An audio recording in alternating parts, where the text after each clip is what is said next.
نحمده ونصلي على رسوله الكريم اما بعد فاعوذ بالله من الشيطان الرجيم بسم الله الرحمن الرحيم رب اشرح لي صدري ويسر لي امري واحلل عقدة من لساني يفقهوا قولي۔ رجب اسلامی کیلنڈر کے حرمت والے مہینوں میں سے ایک ہے جسے رجب المرجب بھی کہتے ہیں۔ گزرتے ہوئے وقت کے ساتھ اس ماہ میں عبادت کے طریقے رواج پا گئے، یعنی اور طریقے بھی آ گئے۔ بالکل ایسے ہی ہوتا ہے نا کہ جب ہم کھانا کھانے لگتے ہیں تو ایک مین میل ہوتا ہے اور اس کے ساتھ طرح طرح کی چٹپٹی چیزیں اور بھی لوازمات ہم شامل کر لیتے ہیں۔ تو اسی طرح جب ایک بدعت شروع ہوتی ہے تو پھر وہ ایک تک نہیں رکتی، بلکہ اس کے ساتھ ساتھ اور بھی بہت سے کام شروع ہو جاتے ہیں، کیونکہ اللہ کی طرف سے جو دین آتا ہے بندے کے لیے اس پر تو بندہ مطمئن ہو جاتا ہے، وہ تھوڑا بھی کافی ہو جاتا ہے۔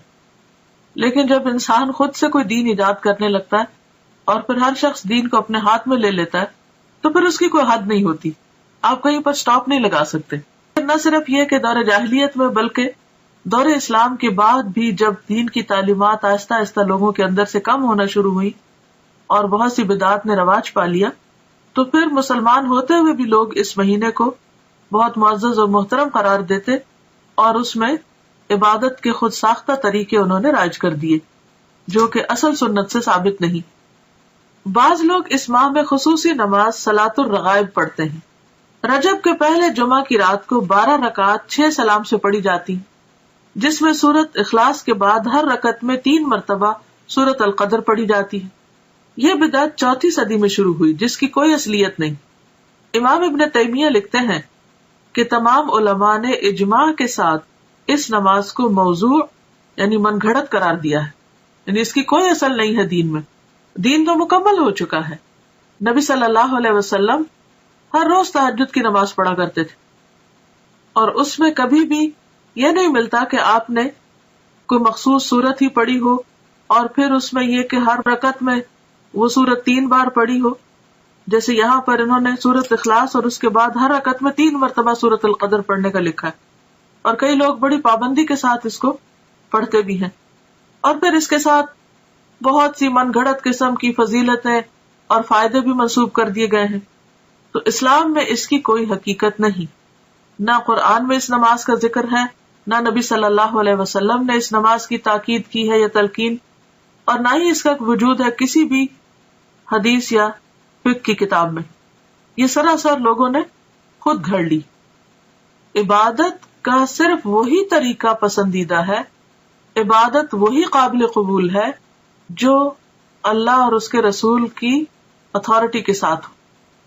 ان کے حکم کے مطابق ہو۔ خود سے عبادت کے طریقے ایجاد کرنا اللہ کی اتھارٹی میں یا اللہ کے حکم میں دخل دینا، اور یہ انتہائی غلط چیز ہے کہ جس کام کے لیے ہم انٹائٹلڈ ہی نہیں، جو ہمارا کام ہی نہیں، اس میں انٹرفیئرنس کیسی؟ عبادت کے طریقے بتانا صرف معبود کا کام ہے،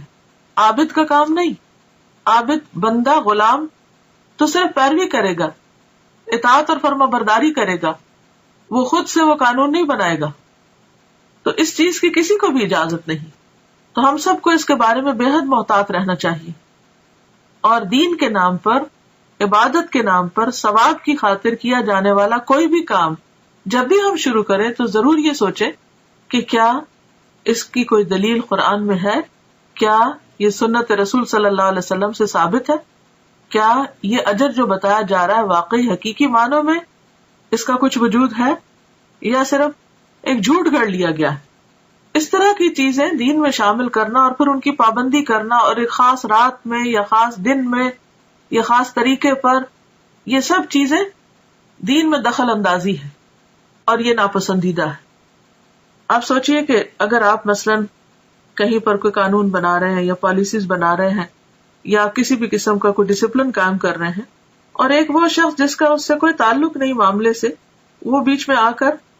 اپنی ایک کلاس ڈال دے، اپنی طرف سے کوئی چیز لوگوں کو اس کی پابندی کروانا شروع کر دے، تو یہ جرم ہوگا، ایک یہ دوسرے کی ٹیریٹری میں مداخلت ہوگی کہ آپ کو جس کام پہ اپوائنٹ نہیں کیا گیا۔ یا پھر یہ کہ مثلا اگر کسی کو کسی خاص قانون کی پابندی کروانے کے لیے کہا گیا اور وہ اس قانون کے ساتھ کچھ اور قانون اپنی طرف سے بھی شامل کر دے جس کی اس کو اجازت نہ ہو، اس کے پاس کوئی اتھارٹی نہ ہو، کوئی سند نہ ہو، تو یہ طریقہ انتہائی معیوب ہے. تو دین کے معاملے میں بھی ہمیں نہایت سمجھداری سے کام لینا چاہیے، اور دین کو بس اتنا ہی رکھنا چاہیے کہ جتنا وہ ہے یا جتنا ہمیں دے دیا گیا ہے. اگر ہم کچھ چیزیں اپنی طرف سے شامل کریں گے تو ایسا کرنا دین کو بوجھل بنانا ہوگا، مشکل بنانا ہوگا، اور لوگوں کے لیے زندگی کو دوبر کرنے کے مترادف ہوگا. اور یہ انتہائی ناپسندیدہ بات ہے، کیونکہ ہمارے لیے اتنا ہی دین کافی ہے جتنا ہمیں اللہ اور اس کے رسول صلی اللہ علیہ وسلم نے دے دیا. اس کی پابندی بھی ہم پہ بڑی بھاری ہوتی ہے. کہاں یہ کہ ہم ایکسٹرا چیزیں شروع کر دیں. رسول اللہ صلی اللہ علیہ وسلم نے فرمایا، سال 12 مہینوں کا ہے، جن میں سے 4 حرمت والے ہیں، 3 پے در پے یعنی ایک کے بعد ایک، اور وہ کیا ہے؟ ذوالقعدہ، ذوالحجہ اور محرم، اور رجب جو جمادی الاخر اور شعبان کے درمیان ہے. یہ صحیح بخاری کی حدیث ہے، کتاب بدء الخلق. تو اس سے پتہ چلتا ہے کہ مہینوں کی تعداد اور مہینوں کی گنتی جو ہے یہ اللہ تعالیٰ نے مقرر فرمائی ہے، اور ان میں سے 4 کو حرمت والا بنایا ہے. حرمت والے کا مطلب کیا ہے؟ احترام والا، قابل احترام،